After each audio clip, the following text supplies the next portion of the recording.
नमस्कार मु Deepti दीप्तिस full lab को आपण मानक बहुत बहुत स्वागत। आज आम पणस मंजी आउ पोई बा पोई डांग को लेकिन गोटे बढ़िया तरकारी बनैबा। बहुत सहज रेसिपी आईटा को आप गरम भात सहित भी खाई पारे बा रुटी परोटा पूरी कहा सहित भी खाइले बहुत बढ़िया लगे।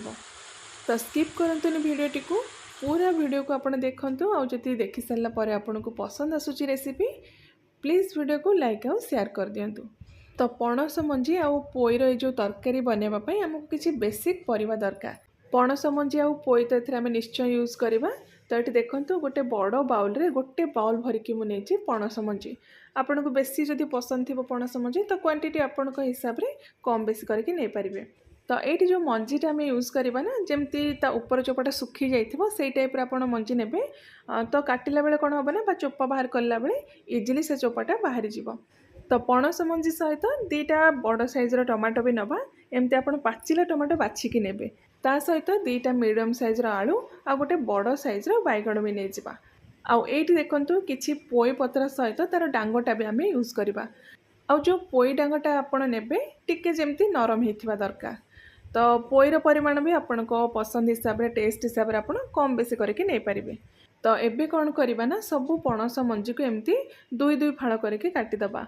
पणस मंजीटा काटा को टिके टाण लगे तो केयरफुली आप छुरी रे काटुचंते केयरफुली काटिबे। ए टाइप दुई फाड़ करके काटिदेवे। तापर तार जो चोपाटा आम बाहर करवा बहुत इजिली बाहरी जीवो। जदि मंजी आपणकर सुखी जाइथिबा भल भाव रे ताले ता चोपाटा एमती बहुत इजिली बाहरी जीवो। देखंतु मंजीटा जेहेतु ये सुखी जाइए चोपाटा बहुत इजिली बाहरी भी जाउची।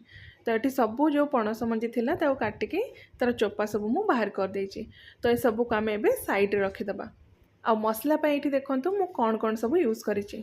तो गोटे छोट चामच आम ये जीरा नहीं जावा ता सहित गोटे छोट चामच गोलमरीच आ ये गोटे बड़ चामच मु कला सोरिष यूज करिछि। आपण चाहिए धला सोरिष कला सोरिष मिक्स करके भी नहीं पारे। ता सहित गोटे छोट खंड अदा गोटे मीडियम साइज्र पियाज गोटे रसुण ता सहित 3 ରୁ 4टा आम सुखिला लंका भी नहीं जावा बा राग हिसाब से आप सुखिला लंका यूज करेंगे। तो ये सबू जिनस को मिक्स करके अल्प टिके पानी देकी ये टाइप आम चिक्कण करके बाटिदबा।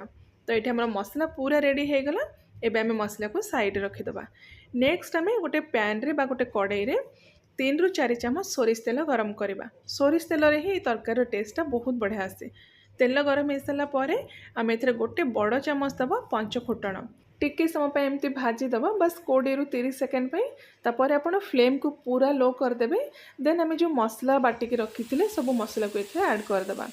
तो ये फ्लेम आप बिल्कुल भी हाई करेंगे स्लो फ्लेम करेंगे। देन मसला सब को ऐड करेंगे।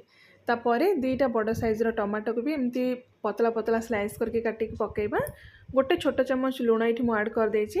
तापर गोटे छोट चामच हलदी गुंड ऐड करके भल भाव में सब जिनस को ये मिक्स करवा। एबे भी फ्लेम ये आम लो ही रखा। लो फ्लेम रे मसलाटा को आम टिके समय भाजवा बेसी भाजवा ये दरकार नहीं। जेहेतु मसला सोरिष बटा यूज कराई तो सोरिष बटा को जदि आप बेसी समय कषिबे बा बेसी समय भाजबे ताल कौन हम ना आम जो मसला गोटे पितालिया टेस्ट पलि आसब। तो तापर ए गोटे बड़ चामच काश्मीरी लंका गुंड देकी भल भाव में मिक्स करदबा। देन आम गोटे ग्लास बा 1.5 ग्लास पाखापाखि ए पानी ऐड करवा। परिवार क्वांटिटी देखिकी बा आपण केते परिबा यूज करचंती से हिसाब रे आपण पानी ऐड करेंगे। तो ये पानीटा को टिके भल भाव में फुटिया छाड़ीदेव। और जिते पानी आमर भल भाव में फुटिज 1-2 मिनिट तापर आम 2टा मीडियम साइज्र आलू को ता चोपा बाहर करके एमती पतला पतला लंबा लंबा करके काटिकी ये ऐड करवा। ता सहित जो पणस मंजी आम काटिकी रखी सब पणस मंजी को भी ये ऐड करदे। लुण पकईदे स्वाद हिसाब से गोटे चामच बा गोटे छोट चामच मु आगुरी लुण मसला ऐड करी। तो से हिसाब से आप बैलेंस करके लुण ए पकईकी भल भाव में मिक्स करदे। तापर यहाँ को कभर करके मीडियम फ्लेम रे 10 ରୁ 12 मिनिट आम कुक करवा। तो 10 मिनिट भितर आम पणस मंजीटा भी भल भाव में सीझीज। तो ये पाखापाखि 12-13 मिनिट पर मुझे देखूँ आमर जो मसला पानीटा टिके सुखी जाइए। आ गोटे मंजी भी आणिक एमती चेक करेंगे चामच रे जदि इजिली भांगी जीव जानवे जे पणस मंजीटा आपणकर सीझीगला। देखंतु केते इजिली मैश भी हो जाउछि। तो ये पणस मंजी आमर सीझीगला आलू भी पूरा सीझी जाइए। तो एबे कौन करवा ना गोटे बड़ साइज्र बैगण को एमती टिके बड़ बड़ खंड करके काटिके एथिरे पकेइबा। ता सहित जो पोई पत्र आ पोई डांग नहीं भल भाव में पानी रे धोईदेवे। तापर एमती छोट छोट खंड करके काटिके एथिरे आमे ऐड करवा। तो ये टिके मत ग्रेवीटा सुखिला लगुच से पाखापाखि अधा कप पानी मुझे आड करदे भल भाव में सब जिनस को गोटे थर मिक्स करदे।